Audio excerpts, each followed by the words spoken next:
मेरो रहर इच्छा भनेको चाहिँ ब्रासेटमा चाहिँ अनि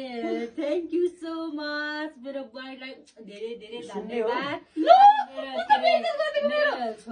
छोराले बुढाले दिन पर्ने ठाउँमा बुहारीले दिएकोमा धेरै धेरै धन्यवाद मेरो रहर इच्छा भनेको चाहिँ किनकि गाइस पहिल्यैदेखिबाट पहिला मेरो नभएको होइन पहिल्यै पनि थियो